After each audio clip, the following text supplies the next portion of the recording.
अथ द्वितीयोऽध्यायः सांख्ययोगः। सञ्जय उवाच तं तथा कृपयाविष्टम् अश्रुपूर्णकुलेक्षणम् विषीदन्तमिदं वाक्यम् उवाच मधुसूदनः। श्रीभगवानुवाच कुतस्त्वाकश्मलमिदं विषमे समुपस्थितम् अनार्यजुष्टमस्वर्ग्यम् अकीर्तिकरमर्जुन। क्लैब्यमास्मगमः पार्थ नैतत्त्वय्युपपद्यते क्षुद्रं हृदय दौर्बल्यं त्यक्त्वोत्तिष्ठ परन्तप।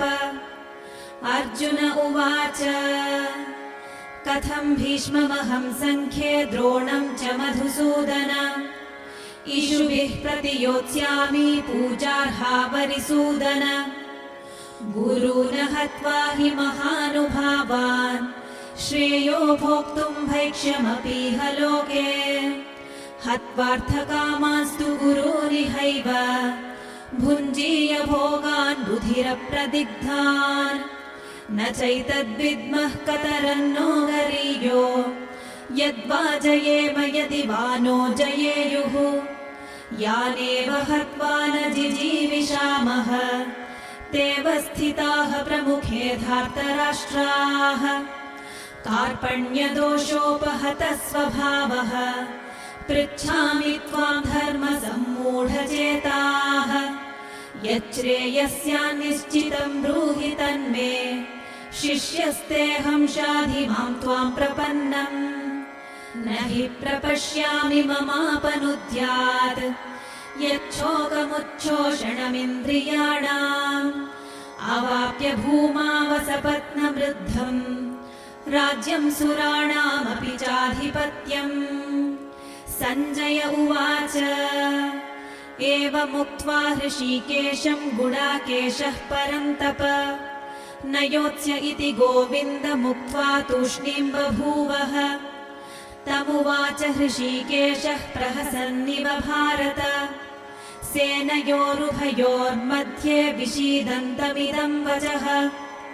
श्रीभगवानुवाच अशोच्यानन्वशोचस्त्वं प्रज्ञावादांश्च भाषसे।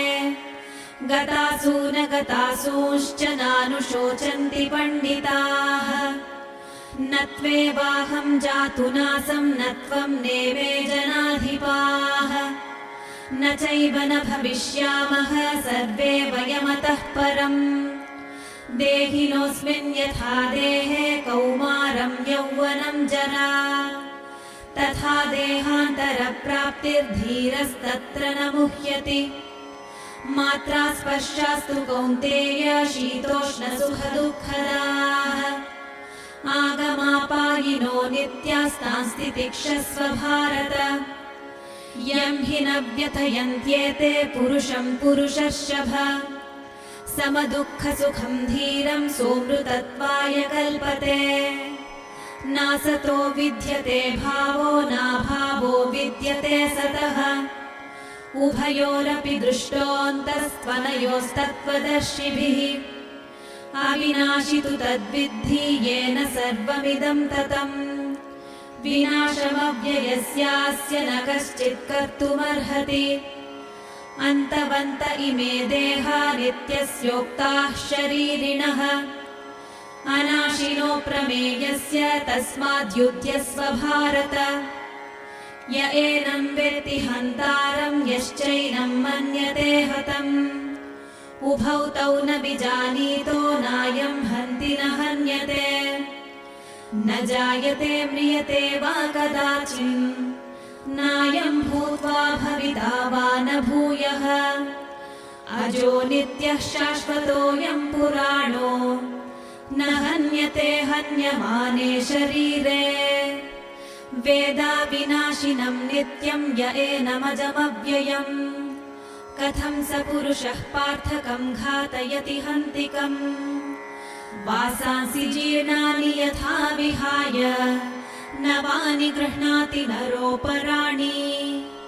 तथा शरीराणि विहाय जीर्णानि अन्यानि संयाति नवानि देहि नैनं छिन्दन्ति शस्त्राणि नैनं दहति पावकः न चैनं क्लेदयन्त्यापो न शोषयति मारुतः अच्छेद्योऽयमदाह्योऽयमक्लेद्यो शोष्य एव च नित्यः सर्वगतस्थाणुरचलोऽयं सनातनः अव्यक्तोऽयमचिन्त्योऽयमविकार्योऽयमुच्यते तस्मादेवं विदित्वैनं नानुशोचितुमर्हसि अथ चैनं नित्यजातं नित्यं वा मन्यसे मृतम् तथापि त्वं महाबाहो नैवं शोचितुमर्हसि जातस्य हि ध्रुवो मृत्युर्ध्रुवं जन्म मृतस्य च तस्मादपरिहार्येऽर्थे न त्वं शोचितुमर्हसि अव्यक्तादीनि भूतानि व्यक्तमध्यानि भारत अव्यक्तनिधनान्येव तत्र का परिदेवना आश्चर्यवत् पश्यति कश्चिदेनम् आश्चर्यवद् वदति तथैव चान्यः आश्चर्यवच्चैनमन्यः शृणोति श्रुत्वाप्येनं वेद न चैव कश्चित् देही नित्यमवध्योऽयं देहे सर्वस्य भारत तस्मात् सर्वाणि भूतानि न त्वं शोचितुमर्हसि स्वधर्ममपि चावेक्ष्य न विकम्पितुमर्हसि धर्म्याद्धियुद्धात् श्रेयोऽन्यत् क्षत्रियस्य न विद्यते यदृच्छया चोपपन्नं स्वर्गद्वारमपावृतम् सुखिनः क्षत्रियाः पार्थ लभन्ते युद्धमीदृशम् अथ चेत्त्वमिमं धर्म्यं सङ्ग्रामं न करिष्यसि ततः स्वधर्मं कीर्तिं च हित्वा पापमवाप्स्यसि अकीर्तिं चापि भूतानि कथयिष्यन्ति ते व्ययाम् सम्भावितस्य चाकीर्तिर्मरणादतिरिच्यते भयाद्रणादुपरतं मन्स्यन्ते त्वां महारथाः येषां च त्वं बहुमतो भूत्वा यास्यसि लाघवम् अवाच्यवादांश्च बहून् वदिष्यन्ति तवाहिताः निन्दन्तस्तव सामर्थ्यं ततो दुःखतरं नु किम् हतो वा प्राप्स्यसि स्वर्गं जित्वा वा भोक्ष्यसे महीम् तस्मादुत्तिष्ठ कौन्तेय युद्धाय कृतनिश्चयः सुखदुःखे समे कृत्वा लाभालाभौ जयाजयौ ततो युद्धाय युज्यस्व नैवं पापमवाप्स्यसि एषा ते विहिता साङ्ख्ये बुद्धिर्योगे त्विमां शृणु बुद्ध्या युक्तो यया पार्थ कर्मबन्धं प्रहास्यसि नेहाभिक्रमनाशोऽस्ति प्रत्यवायो न विद्यते स्वल्पमप्यस्य धर्मस्य त्रायते महतो भयात् व्यवसायात्मिका बुद्धिरेकेह कुरु नन्दन बहुशाखा ह्यनन्ताश्च बुद्धयो व्यवसायिनाम् यामिमां पुष्पितां वाचं प्रवदन्त्यविपश्चितः वेदवादरताः पार्थ नान्यदस्तीति वादिनः कामात्मानः स्वर्गपरा जन्म कर्म फलप्रदाम् क्रियाविशेषबहुलां भोगैश्वर्यगतिं प्रति भोगैश्वर्यप्रसक्तानां तयापहृतचेतसाम् व्यवसायात्मिका बुद्धिः समाधौ न विधीयते त्रैगुण्यविषया वेदा निस्त्रैगुण्यो भवार्जुन निर्द्वन्द्वो नित्यसत्त्वस्थो निर्योगक्षेम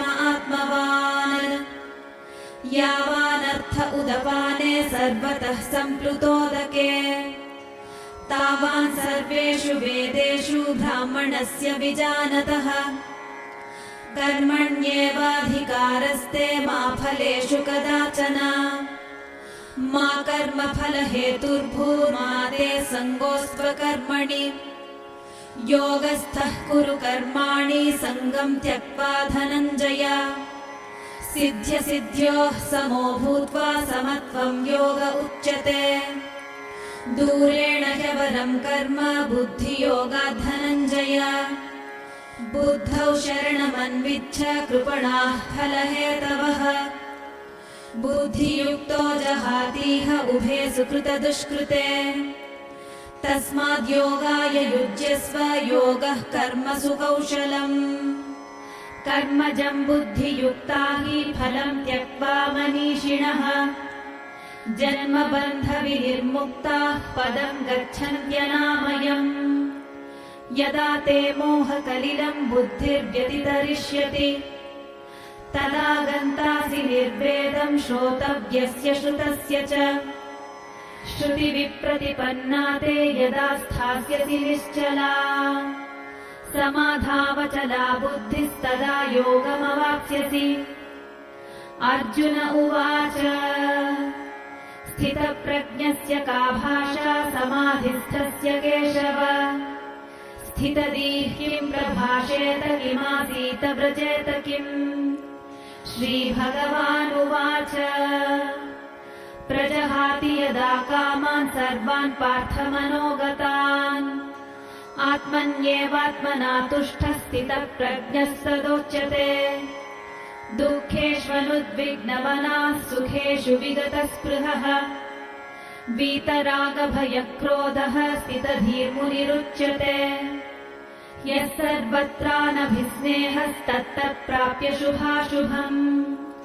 नाभिनन्दन्ति न द्वेष्टि तस्य प्रज्ञा प्रतिष्ठिता यदा संहरते चायं कूर्मोऽङ्गानीव सर्वशः इन्द्रियाणीन्द्रियार्थेभ्यस्तस्य प्रज्ञा प्रतिष्ठिता विषया विनिवर्तन्ते निराहारस्य देहिनः रसवर्जं रसोऽप्यस्य परं दृष्ट्वा निवर्तते यततो ह्यपि कौन्तेय पुरुषस्य विपश्चितः इन्द्रियाणि प्रमाथीनि हरन्ति प्रसभं मनः तानि सर्वाणि संयम्य युक्त आसीत मत्परः वशे हि यस्येन्द्रियाणि तस्य प्रज्ञा प्रतिष्ठिता ध्यायतो विषयान् पुंसः सङ्गस्तेषूपजायते सङ्गात् सञ्जायते कामः कामात् क्रोधोऽभिजायते क्रोधात् भवति सम्मोहः सम्मोहात् स्मृतिविभ्रमः स्मृतिभ्रंशात् बुद्धिनाशो बुद्धिनाशात् प्रणश्यति रागद्वेषविमुक्तैस्तु विषयानिन्द्रियैश्चरन् आत्मवश्यैर्विधेयात्मा प्रसादमधिगच्छति प्रसादे सर्वदुःखानां हानिरस्योपजायते प्रसन्नचेतसो ह्याशु बुद्धिः पर्यवतिष्ठते नास्ति बुद्धिरयुक्तस्य न चायुक्तस्य भावना न चाभावयतः शान्तिरशान्तस्य कुतः सुखम् इन्द्रियाणां हि चरतां यन्मनोनुविधीयते तदस्य हरति प्रज्ञां वायुर्नावमिवाम्भसि तस्माद्यस्य महाबाहो निगृहीतानि सर्वशः इन्द्रियाणीन्द्रियार्थेभ्यस्तस्य प्रज्ञा प्रतिष्ठिता या निशा सर्वभूतानां तस्यां जागर्ति संयमी यस्यां जागृति भूतानि सा निशा पश्यतो मुनेः आपूर्यमाणम् अचलप्रतिष्ठम् समुद्रमापः प्रविशन्ति यद्वत् तद्वत् कामायं प्रविशन्ति सर्वे स शान्तिमाप्नोति न कामकामी विहाय कामान् यः सर्वान् पुमांश्चरति निःस्पृहः निर्ममो निरहङ्कारः स शान्तिमधिगच्छति एषा भ्रामी स्थितिः पार्थ नैनां प्राप्य विमुह्यति स्थित्वा स्यामन्तकालेऽपि ब्रह्मनिर्वाणमृच्छति ॐ तत्सदिति श्रीमद्भगवद्गीतासु उपनिषत्सु ब्रह्मविद्यायां योगशास्त्रे श्रीकृष्णार्जुनसंवादे सांख्ययोगो नाम द्वितीयोऽध्यायः।